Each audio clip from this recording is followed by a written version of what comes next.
성경은 여러 번 예수님께서 어부인 제자들을 부르시는 장면을 기록하고 있습니다. 마태복음 4장에서도 기록되어 있고 또 마가복음 1장에서도, 그리고 오늘 우리가 읽은 이 누가복음 본문도 그렇습니다. 그런데 다른 마태복음과 마가복음과는 다르게 오늘 이 누가복음만의 특별한 특징이 되는 내용이 한 장면이 있습니다. 그것이 2절 말씀인데요, 제가 한번 읽어드리겠습니다. 호숫가에 배 두 척이 있는 것을 보니 어부들은 배에서 나와서 그물을 씻는지라. 아멘. 여러분, 마태복음과 마가복음에서는 예수님께서 어부들이 고기를 한창 잡고 있을 때 찾아오셨습니다. 그런데 반면 오늘 이 누가복음에서는 어떻습니까? 어부들이 모든 고기 잡는 일을 마치고 그물을 씻고 있을 때 주님이 찾아오셨습니다. 아주 사소한 차이일 수 있지만 여러분, 이 한 장면은 오늘 본문을 이해하는 중요한 단초가 됩니다. 어부들은 하루를 마치고 배를 정리하며 그물을 씻고 있었습니다. 보람찬 하루를 다 마쳤기 때문에 그들의 마음에 또 그들의 생각에 뿌듯함이 있어야 할 텐데 이 어부들에게는 그런 것을 찾아볼 수가 없었습니다. 오히려 실패감과 패배감이 이들에게 가득했습니다. 그 이유는 무엇이었나 하면 오늘 이들은 한 마리의 고기도 잡지 못했기 때문이었습니다. 밤이 새도록 수고하였으되 잡은 것이 없나이다. 여러분, 그들은 수고했지만 손에 쥘 수 있는 것이 아무것도 없었습니다. 단순히 취미로 물고기를 잡는 사람들이 아니었습니다. 이 시몬 베드로에게는 장모와 아내가 있었습니다. 오늘 이 고기를 잡아가지 않으면 자식들을 굶길지도 모르고 가족들을 부양할 수 없는 그런 처지였다는 것이죠. 그렇기에 이 어부들은 낙심한 마음으로 고기 한 마리 없는 이 빈배에 올라 그물을 정리하고 있었습니다. 여러분, 그들의 마음을 한번 느껴보시고 상상해 보십시오. 얼마나 허탈했을까요? 그런데 바로 그때 이 어부들을 보시고 예수님이 그 빈배에 오르시는 겁니다. 배에 오르기 직전까지 수많은 무리들이 이 예수님을 따라가고 있었습니다. 앞절의 말씀을 보면 하나님의 말씀으로 이 예수님의 가르침을 들으며 환호를 하며 예수님의 말씀을 듣는 사람들이 수없이 더 많았습니다. 그런데 오늘 이 예수님은 그런 수많은 사람들의 환호와 많은 사람들을 뒤로 한 채 실패하고 낙심해 있는 그 한 사람의 배에 오르시고 또 그를 주목하고 계십니다. 여러분, 예수님은 99마리의 양을 두고 한 마리의 양을 찾으시는 분인 줄로 믿습니다. 오늘도 주님은 그런 분이십니다. 사람들은 실패한 사람을 돌아보지 않습니다. 실패한 사람을 다시 찾지 않죠. 누군가 넘어지면 어떻게 합니까? 저 사람 넘어진 때에 더 빨리 달려가야지. 여러분, 이게 사람들입니다. 그러나 주님은 그러한 심령을 더 기다리시고 더 먼저 찾아가시는 분이십니다. 이 어부들의 배는 잡은 것이 없어 빈 배였습니다. 그것이 그들에게는 고통이고 아픔이었겠죠. 만약 배가 그러나 고기로 가득했다면 여러분, 이 배에 예수님이 탈 곳이라고는 찾아볼 수가 없었을 겁니다. 당장 이 순간에 시몬 베드로에게 이 빈배라는 상황은 절망이었습니다. 그러나 훗날 돌아보았을 때 이 배는 그에게 그런 기억이 아니었을 겁니다. 이 빈배는 주님을 만날 수 있었던 저에게 가장 귀한 놀라운 축복의 자리였습니다 라고 고백했다는 것이죠. 여러분, 결실의 계절 가을이 되었습니다. 또 우리가 한 해를 마무리하고 있네요. 그런데 내가 애쓰고 한 해 동안 수고했는데 아무것도 거둔 것이 없어서 마음이 허탈해 계시지는 않습니까? 지난 인생을 돌아보아도 내가 누군가에게 눈물 흘리게 하지 않고 내 나름대로 열심히 노력하며 살아왔는데 그러다 보니까 중요한 것들을 다 놓쳐버려서 건강을 잃고 가족을 잃고 하나님과의 관계를 잃어버리지는 않으셨는지요? 여러분, 그래서 우리의 마음에 인생의 회한과 후회와 또 실패감이 몰려오는 이 빈배와 같은 상황이라면 여러분, 기억하시기를 바랍니다. 그것이 무엇인가? 이 순간은 주님이 우리를 더 깊이 찾아오실 순간이라는 것입니다. 배에 오르신 주님은 이제 어부들을 말씀으로 가르치십니다. 그리고 시몬에게 4절에서 이렇게 말씀을 하시네요. 말씀을 마치시고 시몬에게 이르시되 깊은 데로 가서 그물을 내려 고기를 잡으라. 여러분, 이어지는 5절의 말씀을 같이 읽어보도록 하겠습니다. 시몬이 대답하여 이르되 선생님, 우리들이 밤이 새도록 수고하였으되 잡은 것이 없지만은 말씀에 의지하여 내가 그물을 내리리이다 하고. 어부들을 주님께서 가르치신 후에 분명히 물고기 잡는데 전문가라고 할 수 있는 어부들도 잡지 못했는데 그 물고기를 잡기 위해 주님께서 깊은 데로 가서 그물을 내리라 말씀하고 계십니다. 여러분, 어부들의 입장에서 이거는 코웃음을 칠 수도 있는 상황이죠. 무시하고 넘겼을 수도 있습니다. 그러나 이 예수님의 명령은 무엇보다 여러분 상식에 어긋나는 내용이었습니다. 왜 그런가? 여러분, 물고기는요 깊은 데가 아니라 얕은 곳에서 더 많이 잡히는 법입니다.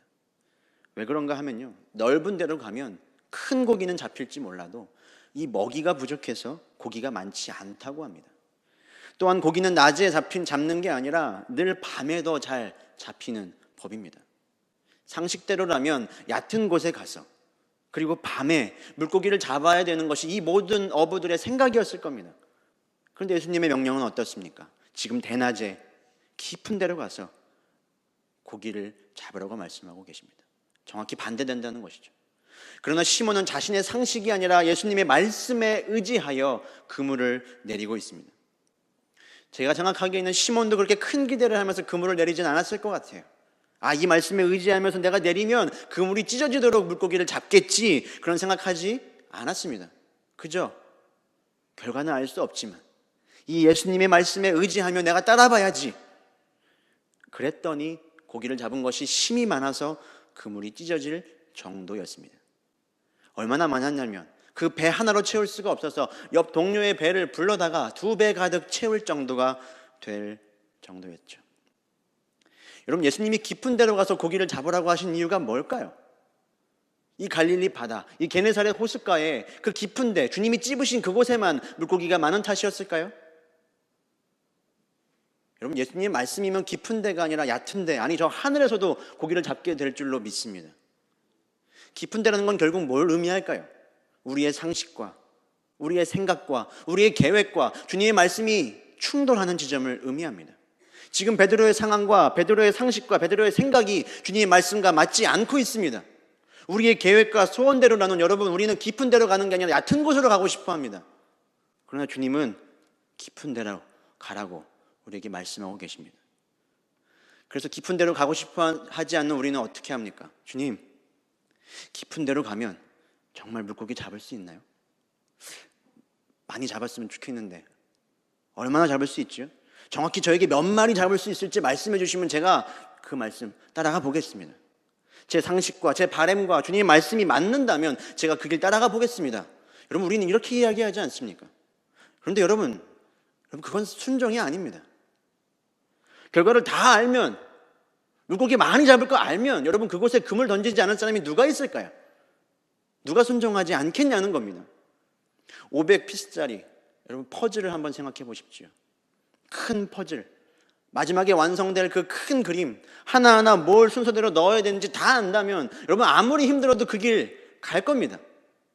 그런데 주님은 우리에게 그 모든 걸 다 주지 않으세요. 어떻게 하십니까? 퍼즐 한 조각 주시고 그 길을 걸어가라고 하십니다. 퍼즐 한 조각 들고 그 깊은 데로 가라고 말씀하시는 분이 우리 주님이십니다. 우리는 그 명령에 순종해야 하는 겁니다. 시몬도 그랬습니다. 주님의 말씀이라는 퍼즐 한 조각만 들고 그저 그 말씀에 의지하여 여러분 그물을 내렸습니다. 그는 그렇게 크게 기대하지 않았을지도 몰라요. 그러나 그가 바랄 수 없는 중에 믿음으로 순종했을 때 놀라운 하나님의 역사를 경험하게 됐는 줄로 믿습니다. 여러분, 우리가 믿음으로 순종하며 살아가는 길, 여러분 이건 우리가 퍼즐 한 조각 들고 사는지도 몰라요. 우리는 내버려 두면 우리의 상황과 우리의 상식을 따라 살아갑니다. 그러나 믿음이라는 것은 이 말씀에 의지하여 순종하는 것인 줄로 믿습니다. 여러분, 우리 모두는 이것을 기대합니다. 우리의 삶에 정말 그물이 찢어지도록 하나님의 놀라운 은혜와 축복을 다들 바라지 않으십니까? 그런데 왜 나에겐 이런 일이 일어나지 않는가?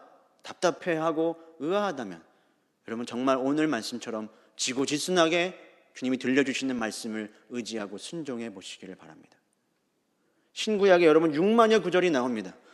여기서 나오는 단 한 구절이라도 나에게 주시는 하나님의 레마의 말씀을 듣는다면, 그 말씀을 의지하여 내가 순종한다면 여러분 어떤 일이 벌어질지 우리는 예상조차 할 수 없습니다. 70번씩 7번이라도 용서하라. 용서할 수 없는 사람 정말 이 악물고서라도 우리가 용서한다면, 그 말씀 순종한다면 여러분 놀라운 일이 벌어질 겁니다. 범사에 감사하라. 쉬지 말고 기도하라. 에이, 설마 주님이 범사에 모든 일에 어떻게 감사해요? 아니요. 여러분 범사에 감사해 보십시오. 놀라운 일이 일어날 겁니다. 나의 삶의 깊은 데로 가라. 나는 얕은 데 있고 싶은데 내가 가고 싶어하지 않는 그 자리로 가라고 하시는 그 말씀에 순복할 때도 여러분 우리에게 동일한 그런 하나님의 개입과 역사가 일어날 줄로 믿습니다. 베드로는 이제 깊은 데로 가서 그물을 내렸습니다. 정말로 힘이 많은 물고기를 잡았죠. 빈 배였던 이 베드로의 배가 고기가 가득 찬 만선이 되었습니다. 자, 여러분 여기서 우리의 상상력이 조금 필요합니다. 여러분 우리가 이 빈 배였다가 고기로 가득 찬 이 만선의 주인이 되었다라고 한번 상상해 봅시다. 빈 배인 그 상황에서 베드로는 마음이 어땠을까요? 좌절했고 낙심했습니다. 반면 만선이 된 후에는 기뻤겠죠. 환호성이 나왔을지도 모릅니다. 감격에 겨웠을 겁니다. 그때 만약 우리가 베드로라면 여러분 무슨 이야기 하시겠습니까? 무슨 말 하실 거예요? 저라면 이럴 것 같습니다. 주님, 이 빈 배를 만선으로 만들어 주시니 감사합니다. 아니 왜 이제 오신 겁니까? 조금만 일찍 오셨다면 우리 지난밤에 그렇게 고생하진 않았을 텐데요. 앞으로 저희가 주님 곁을 다시는 떠나지 않겠습니다. 특히 언제? 고기 잡을 때는 잘 부탁드립니다. 내일도 다시 오셔야 합니다. 잘 부탁드립니다. 이렇게 몇 번만 하면 될 것 같습니다. 이런 반응이 여러분 정상이 아닐까 싶습니다. 그런데 오늘 이 베드로의 반응 여러분 매우 이상합니다. 8절 말씀이에요. 한번 같이 읽어볼까요?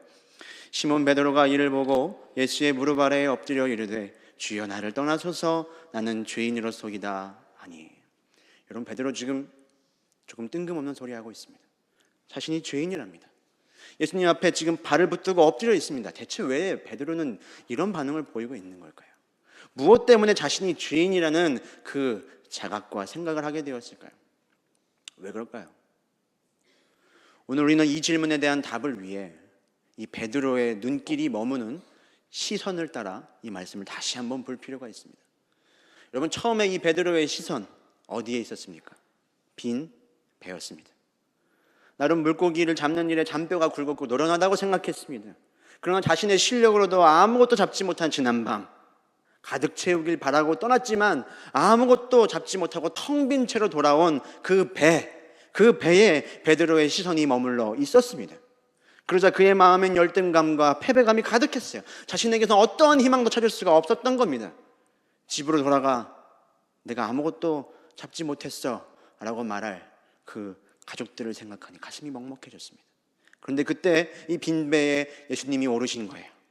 그분이 배에 오르셔서 말씀을 가르쳐 주시네요. 여기까지는 좋았는데 갑자기 깊은 데로 가서 그물을 내리라고 하십니다.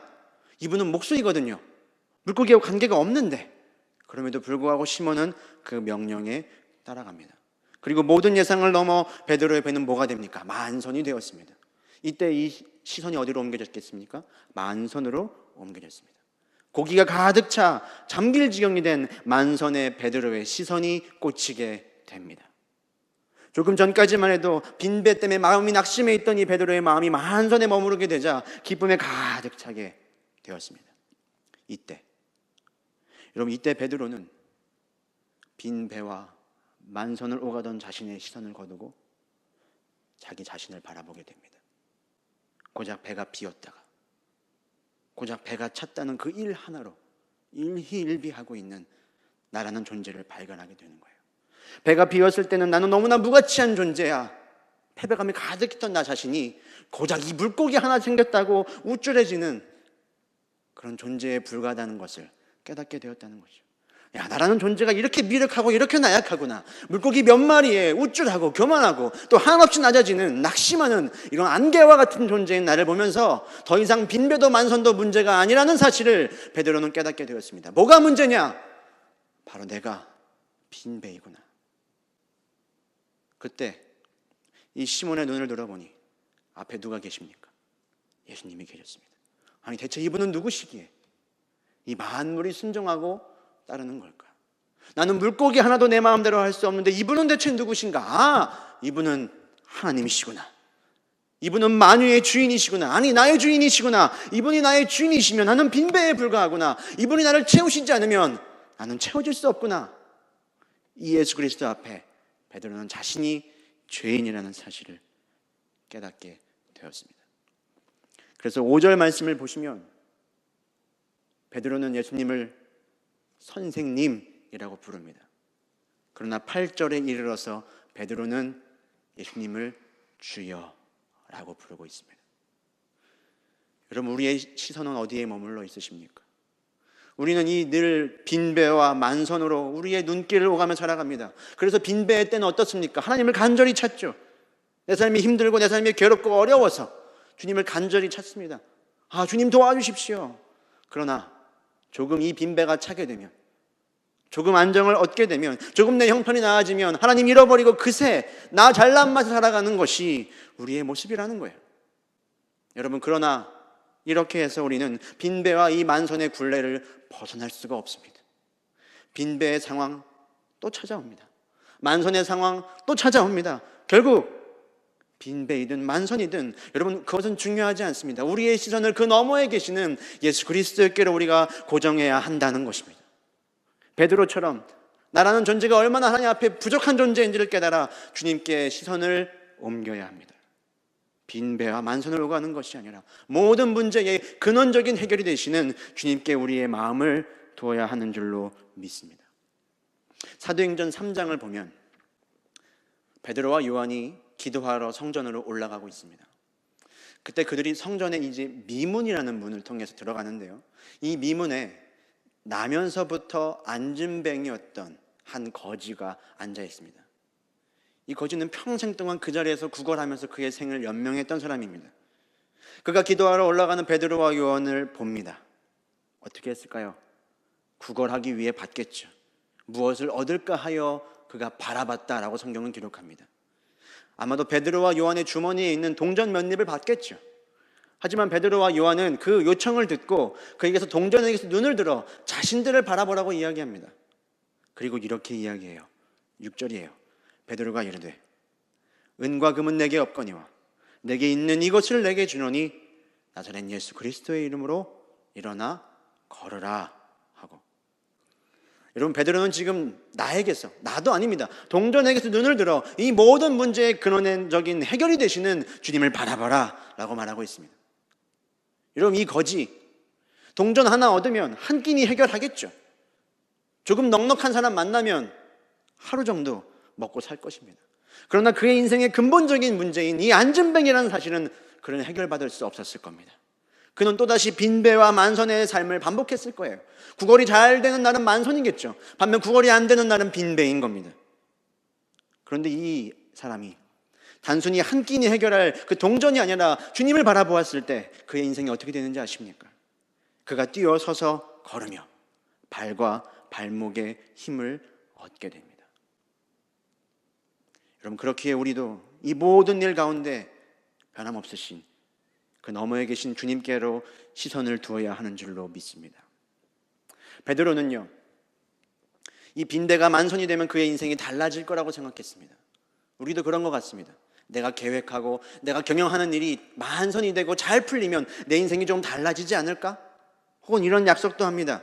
주님, 내 빈배가 만선이 되면 내가 주님 앞에 더 섬기고 내가 주님 앞에 더 헌신하겠습니다. 그렇게 약속하기도 해요. 그러나 여러분, 베드로는요, 그의 배가 만선이 되어서 그의 인생이 달라지지 않았습니다. 베드로는 주님을 만났을 때, 주님을 바라보았을 때 그의 인생이 변화되었습니다. 여러분, 어떻게 변화되었는지 아십니까? 궁금하지 않으세요? 우리 8절 그리고 10절, 11절 말씀 다시 한번 같이 읽어보겠습니다. 8절입니다. 시몬 베드로가 이를 보고 예수의 무릎 아래에 엎드려 이르되 주여, 나를 떠나소서, 나는 죄인이로소이다 하니. 10절입니다. 세베대의 아들로서 시몬의 동업자인 야고보와 요한도 놀랐습니다. 예수께서 시몬에게 이르시되 무서워하지 말라, 이제 후로는 내가 사람을 취하리라 하시니 그들이 배들을 육지에 대고 모든 것을 버려두고 예수를 따르니라. 아멘.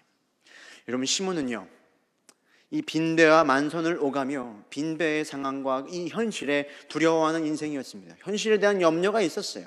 현실의 삶이 두려웠습니다. 그런데 이 8절부터 시몬이 무엇을 두려워합니까? 주여 나를 떠나소서.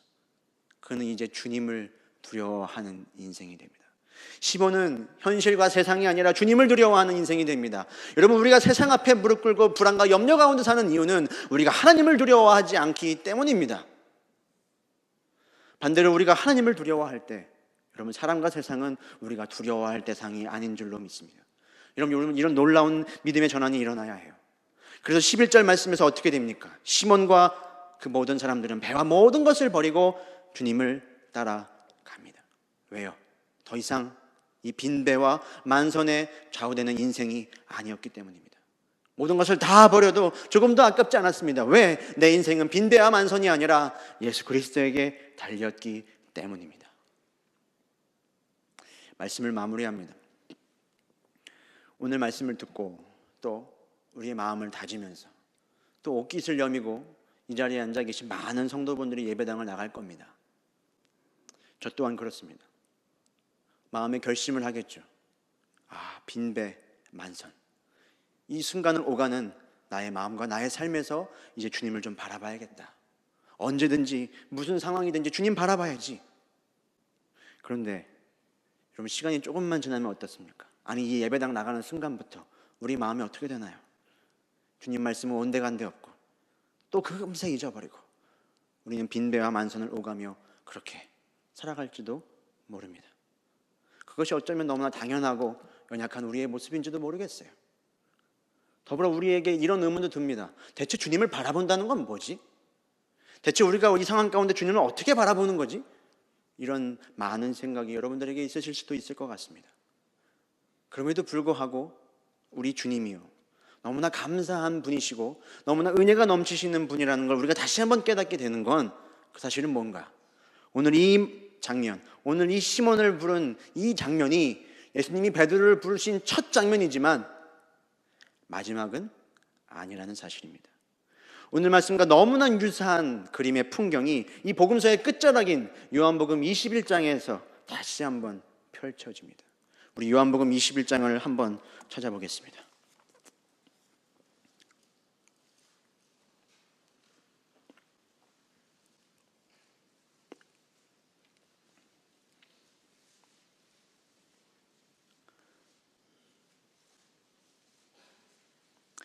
요한복음 21장 3절 말씀, 우리 한 목소리로 읽도록 하겠습니다. 시몬 베드로가 나는 물고기 잡으러 가노라 하니 그들이 우리도 함께 가겠다 하고 나가서 배에 올랐으나 그날 밤에 아무것도 잡지 못하였더니. 아멘. 여러분, 지금 베드로는 어떤 상황인가 하면요, 예수님을 배신하고 예수님 십자가 달려 돌아가시는 걸 보고 예수님을 떠나 도망하고 지금 낙심하여 다시 고향에 돌아가 자기가 원래 하던 어부일을 하려고 하는 장면입니다. 그런데 이 3절 끝부분이 어떻습니까? 그날 밤 베드로는 또 어떻습니까?